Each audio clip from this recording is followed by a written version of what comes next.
Good morning. Ken Leon Guerrero here, the proponent of the voter initiative process. And as you can see by the quote that I started the show with today, that is still here next to me, who will govern the governors? See, this is a problem that has been around the United States ever since, even before there was a United States. And Thomas Jefferson made it very clear when he gave us this advice. He observed that there is only one force in the nation that can be depended upon to keep the government pure and the governors honest, and that is the people themselves.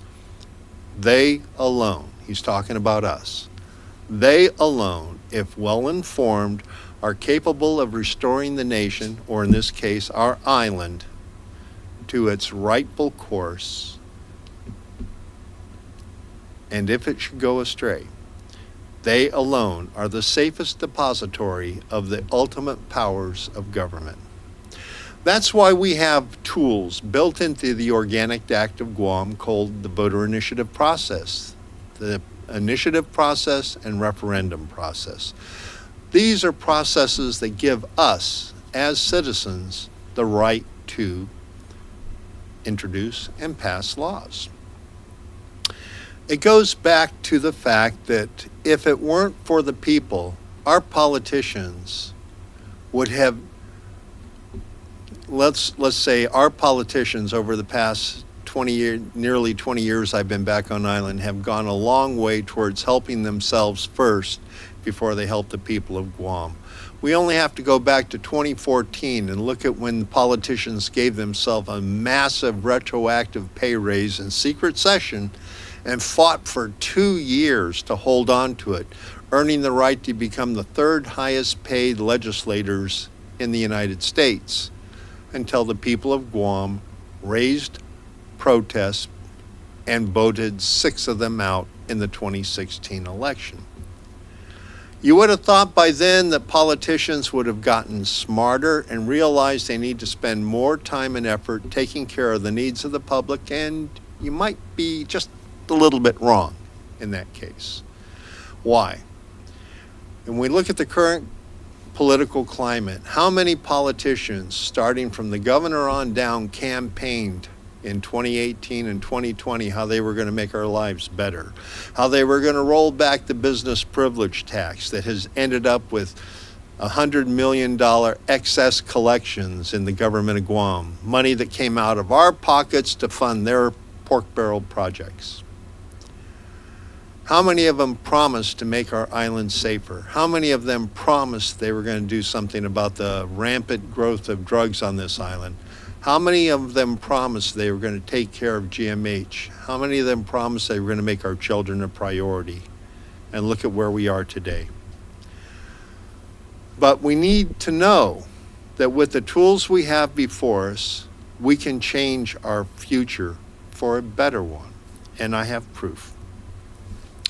Back in the 32nd Guam legislature, a group of pork barrel politicians and politically well-connected insiders tried to ramrod through the 32nd legislature in the last days Bill 433, a bill giving legislative approval to the waste energy plant that would have taken somewhere between 150 and 180 million taxpayer dollars and put them in the hands of politically well-connected insiders who never designed, built, or operated a waste energy plant to do exactly that.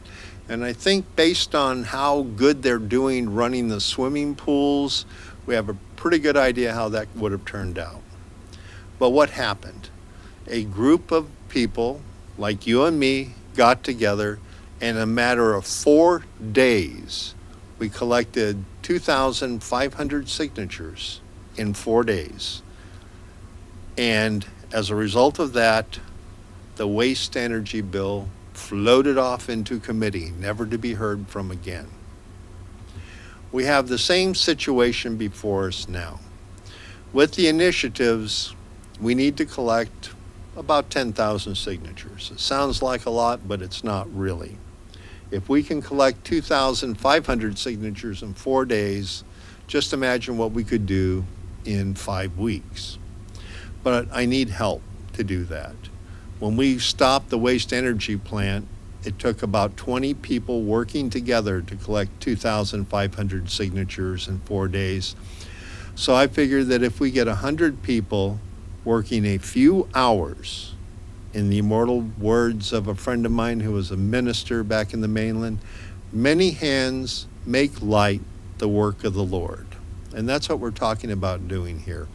If we can get 100 people to put the community, our people, our children first for a day, we can change the government of Guam for the better.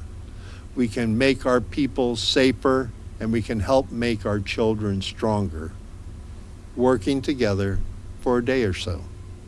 Now, the reason I need your help is I've got people all over the island who want to sign this petition, but with the cost of gas right now and me being one person with a few friends, it's impossible for us to be everywhere at the same time. But if we had a group of people working together, we could schedule times in different villages where people like in Jigo can go to the senior center and sign. We could have people down in Maleso and Arahan, and just take a day where people in that area could go over and sign these petitions. That's how many hands make light the work of the Lord.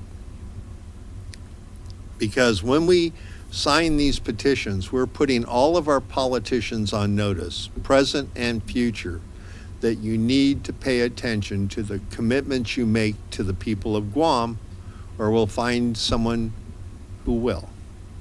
Now let's look at how these initiatives help us make our government better. The first initiative is that independent candidates will not be required to run in the primary election. Now, when I talked with candidates, most of them would rather run as independents if they could, but the political parties have created a mechanism that makes it damn near impossible for an independent candidate to get elected. The number one complaint I hear from people on Guam is they're tired of seeing the same faces over and over again. It seems like a revolving door of politicians coming in, going out, coming back in, going back out, coming back in again. Well, the way we break that revolving door is we make it easy for new candidates to bring new ideas before the people of Guam. And we do that by making it easier for newer candidates to get into office, and that gives them the ability to run a smarter campaign, one based on ideas instead of party loyalty. Just imagine if we pass this initiative, how many new faces we would see in upcoming elections. The second initiative is to return to 21 senators. We went to 15 senators and it didn't work so good. A lot of good work didn't get done because we're cramming so much work onto so few people that the important things get pushed by the wayside, because it seems like with 15 senators, they have too much power. And when you're sitting there as the head of 2 or 3 different committees, that's a lot of power concentrated in too few hands. It also means that not enough viewpoints are represented in the legislature. We need to break that paradigm. And here's how we make our island safer. We separate the Attorney General's office into 2 departments. The Attorney General of Guam, let him continue to represent the government of Guam, because that's what the Attorney General does. Never mind we elect him.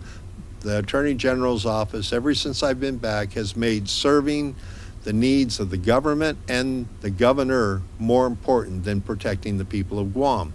And we see that with the revolving door at the courtroom. We see that when all the good prosecutors are leaving. So by creating an office of a publicly elected prosecutor, a politician, if you will, whose sole purpose for existing is to prosecute crime and report back to the people how many criminals he prosecuted, that is how we make our island safer. And in order to make our children stronger, we need to make our government stronger. The way we make our government stronger is we strengthen the accounting systems and the accountability systems so that we know that all the money that's being collected in taxes goes where it's supposed to go. Never in my wildest dreams did I dream that a substantial part of the fuel tax meant to pave the roads in our villages is going to pay for a building at the University of Guam. But that's what politicians did. They took money that was supposed to go to paving the roads in our villages, and they put it to paying the bonds issued for the one of the buildings at the University of Guam. Now, I have no objection to that building, but I think that there could have been better ways to pay for it rather than let the village roads suffer. So that's why we need to stabilize the funding for the Office of Public Accountability, because we have billions of dollars going through government of Guam and its agencies. And we need to make sure it's being used correctly and for the benefit of the people of Guam. That's how we make our children stronger, because when our finances are stronger and more dependable, then we can do things like appropriately fund public health and public education, as well as public safety. This is one of my favorite quotes. Never doubt that a small group of thoughtful, committed citizens can change the world. Indeed, it's the only thing that ever has. And we saw that back in 2016, when for 2 years politicians fought tooth and nail to keep those pay raises. It wasn't until a small group of citizens started putting pressure on the politicians and voting 6 of them out of office directly over the pay raise issue and voting new people in, did politicians heed the will of the people, as Thomas Jefferson told us they would, and roll back the raises. So we need to do that now. And if you would like to help by working a few hours or a day or two to help make our government more financially stable, our island safer, and our children stronger, you can contact me at 727-4321, leave a message or a text, or you can send an email to kenleonguerrero@yahoo.com. These are the petitions that we need to get signed. And all I'm asking is that you help. If we could get 100 people to help collect 100 signatures each, that is what it would take to change our island for the better for a very long time. Because if we pass these initiatives, politicians will remember and know and respect the fact that the people are reclaiming our power as citizens and strengthening our democracy in the process. There's an old saying out there, inch by inch is a cinch. We need 10,000 signatures, but I'm not asking any one person to go out and get 10,000 signatures. I need help from 100 people to help each collect 100 signatures. Now, the good news is it's easy to do. I went to Ipoh Beach the other day, and in less than an hour, I collected 21 signatures. Now, I collected them 4 times because there's 4 initiatives, so I got a total of 84 signatures, but I count them as 21. 21 signatures in an hour. So if everybody who wants to make our island stronger, safer, and let politicians know that we are watching them and the time has come for them to step up to the plate and make serving the people of Guam more important than serving the political parties or their careers, contact me, get a copy of this petition, have your friends and family sign it, or help me collect signatures around the island. And then together we will make this island better, our government stronger, and our people safer. So, Ken Leon Guerrero. And there's one other thing. I especially have been trying to get younger people to get more involved in government. And this is a time for you younger people to step up. Baby boomers have been around for a long time, And it's time for younger people to start claiming their power, because the millennial generation is the largest generation ever, and I would have expected them in this election to be the largest core, but that's not the case yet. Sometimes it falls upon a generation to be great, and my word to you, younger people, you can be that great generation. Let your greatness blossom. It's a quote from Nelson Mandela, a person who knows about greatness. We have a primary election taking place right now. I'm encouraging everybody to get out there and vote for candidates that you believe represent your dreams, your goals, your aspirations for this island, because that's another way we exercise our power as citizens and make government more responsive to us. So for those of you who aren't sure you're registered to vote, you can call the Guam Election Commission, or you can go online and check to make sure you're registered. And it's an important thing to do, because over the last couple cycles, I think nearly 15,000 people have been deleted. Some of them have re-registered, but just make sure that you are registered, and then get out there and vote. But in the meantime, help me help you make our island, our government better, our island safer, and our children stronger by getting involved in the petition process.